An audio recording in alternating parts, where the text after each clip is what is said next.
means a lot, and it's unexpected, but being in Parkdale, I feel a sense of belonging, like I've never really felt in another neighborhood that I've lived in. And then from that belonging, like a sense of responsibility and a sense of care for the people around me and for the environment around me, just for the whole well-being of the community. I love the walkability of it, so the fact that I don't need to own a vehicle and I can just get around to so many different things easily. I love the diversity of food. I love that I can get, a West Indian meal or momos, For sure. all within like walking distance.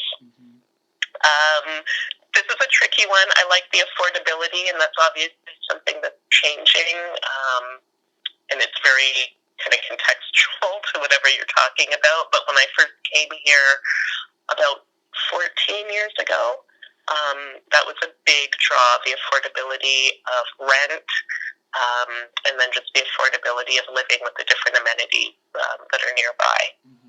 I love that there's a huge artistic community and vibe here. Even though I'm not a quote-unquote artist myself, I have a huge appreciation for it. I think it adds so much vibrancy. I love the personalities and the kind of character that comes with artists, and the sense of community that comes with artists as well. And then you actually get to see so much of the art in the community, in the murals, in the alley art, in the galleries. So I love that part of it. Obviously, like, well-being and being physical is important to me, so I love the proximity to the lake and the proximity to High Park. Being able to fairly easily, for myself as somebody who's mobile and capable, being able to get to places and really connect with nature as well. But then on the flip side, having the same proximity to downtown and to Queen West and to big iconic events that come through the neighborhood like Caravana and the CNE. Just being thrust in the middle of all of this culture, it's amazing to feel like that all of that is in your backyard and it's your home. I love the history of the community. When I talk to people, I learn so much about just so many different aspects of it. Like I said, I love that so many people can talk about having come through here at some point in life or having a relative that lived here, especially for newcomers or immigrants. I love the activism and the socialism that is very prevalent through the community. That's something I have never experienced anywhere else. I love how family-friendly it is, and that's something that I didn't look to originally, because when my husband and I first moved here, we didn't have kids yet. So it was much more about, being on the streetcar line, being close to the entertainment district. It was other things that appealed to us. But then once we had our daughter, we realized there's a huge kind of family network built in here. And again, being able to walk to the library, to drop-in centers, to having all the parks, all of those things that draw families together, I think makes Parkdale really strong. And then I love the diversity. I love the diversity in races and cultures, just in types of people in every way. Is it less about changes and just more about things that I'm perceiving as I age and as I grow through lifestyle? So again, going from, not having kids to being a new parent, to being a parent of a younger child, the way that I interact with the neighborhood has changed. But I definitely see that whole affordability aspect changing. This used to be somewhere where you could, almost guaranteed get rent that was below market compared to anywhere else in the city. And now rent prices are absolutely ridiculous. They have skyrocketed in a really short time. I I definitely see more mental health issues in the community. That's something that we've always had. We've always had, mixed housing as people in rooming houses and people, with mental health issues. We have a few of facilities in the neighborhood. So it's not unusual, but again, just the prevalence has gone up. I see more people out in the street in crisis than I did, pre-COVID and in the years before that. I've obviously seen a lot of businesses turn over with the gentrification that you mentioned earlier. So a lot of these smaller, community-owned mom-and-pop shops, little grocers, old restaurants that I remember being here are no longer here. But at the same time, there's been some cool businesses come in more recently. So, things like Parkdale pet foods. Sure. Like I know, for instance, right now and in really recent years, there's been an opioid crisis.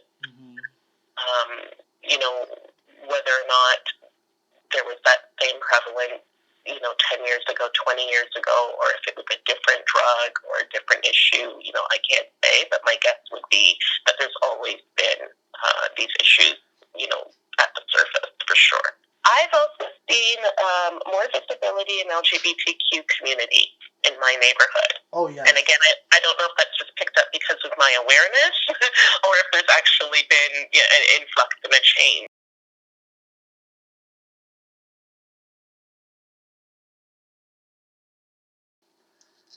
Mixed feelings. So definitely some, disheartenment with the old shops that have closed. Like I said, knowing that they're smaller family businesses that were really rooted in the community, and seeing those pushed out and having people come in that might not have the same interest or investment in the community is definitely hard to see. Again, just seeing the cost of living rise and the inability of people to keep up, seeing the poverty, again, the mental health issues, the things that have arisen from there, it's hard to see. But at the same time, I've also seen very strong leadership from elected officials in this area, and I've seen a lot of uptake and consistency in the engagement of the community. I think part of the reason, or a big part of the reason Vegandale didn't stick is because this is a community that really is seriously protective and vocal, and afraid to stand up for what they believe in.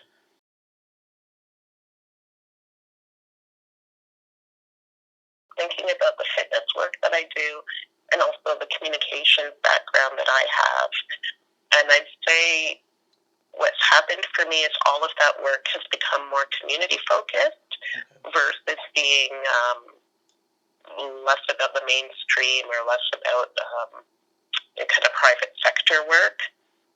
I think that in the fitness work that I've been doing, I've been much more intentional about how I make fitness accessible in terms of affordability, in terms of something that's close to home for people, in terms of something that's so safe and welcoming and inviting for people where they can have a sense of belonging. I think that really changed from, previously, being engaged as an ambassador with big brands, being more interested in the media features and things like that. There was a real shift for me.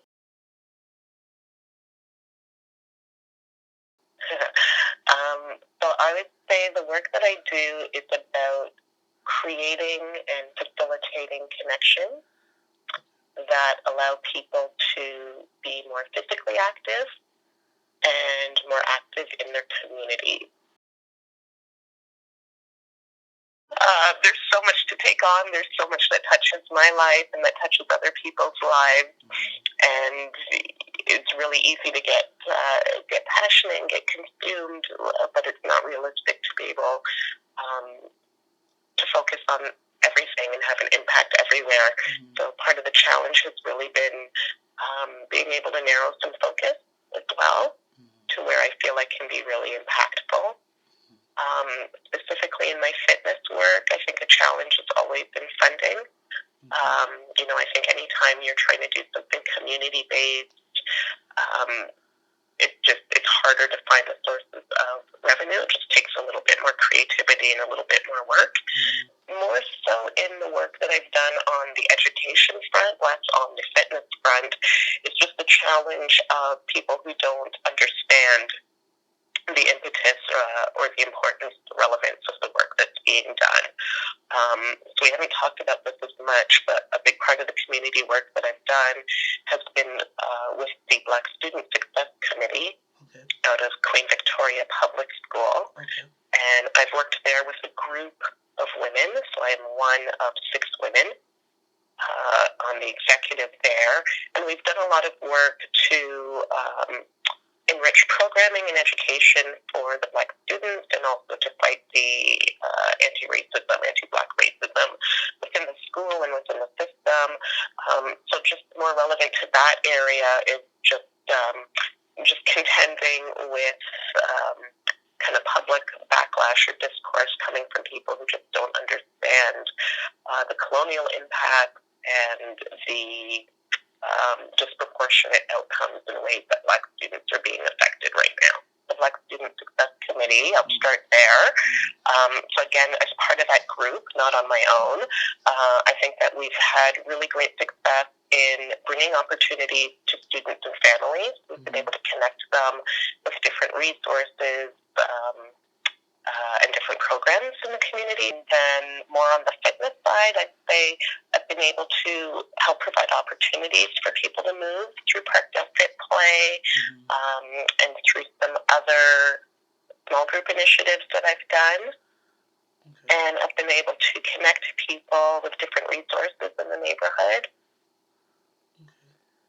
And I think that I have inspired involvement and engagement for a lot of people. I think that one of the things I've heard that people enjoy about me is they see me out here doing these things, trying new things, finding my voice, using my voice in different ways, and it shows them that they can do it too.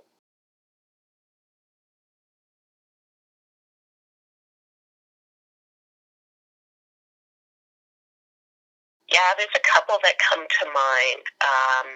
Ashley Mackenzie Barnes is somebody I've had the pleasure of meeting through my work at F45. That's like a whole full circle kind of Parkdale moment.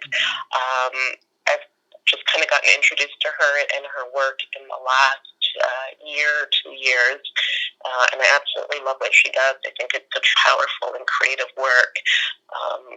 And I think it's awesome that she's a part of our community here. Iconic, I'd add, as a recent icon, Paul Taylor, who ran for MP recently. I think that he's not an icon maybe in terms of longevity so much, but I think he really came on the scene with a lot of excitement, a lot of hope, the same kind of ability to really mobilize and build community. And I saw a lot of people get engaged because of him and inspired by him. So I think that that's really powerful in terms of like a modern contemporary person. There are there's so many other people, like Parkdale has so much history. I could name people that I don't think everybody would necessarily know because they're not big names, but I think there's a lot of people who have been behind the scenes, and even if I think like now, even people like the women that I work with on the BSSC, and, there's a woman in my building who always dresses her apartment door with like whatever the holiday kind of theme is, or she always has like some kind of fun cheeky message, or stickers to take away. And she's literally been doing this like for years since I've lived in this building. And to me, like, that's not something the rest of the world or the community will see. But just the fact that like she continues to do that, I don't know what kind of response or feedback she gets. So she obviously does it, and I believe in some way knows, the joy or the giggle that it brings to us as we walk by. So to me, like, all the people doing those little things that we don't see, to me, those are the icons that make up, like, the fabric of this community.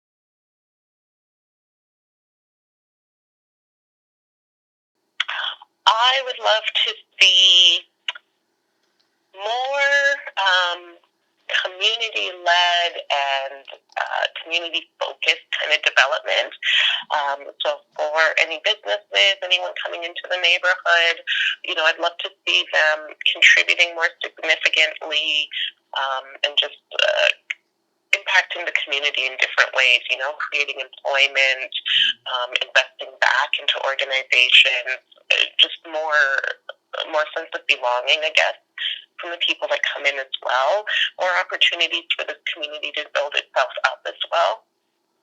So we have amazing talent, obviously creativity, all kinds of skills, like this, such a rich community. So being able to find ways that we can grow and sustain ourselves as well. I'd love to see more physical fitness that's affordable and accessible for people. I'd love to see, more outdoor and green space available to us, maintained and used well.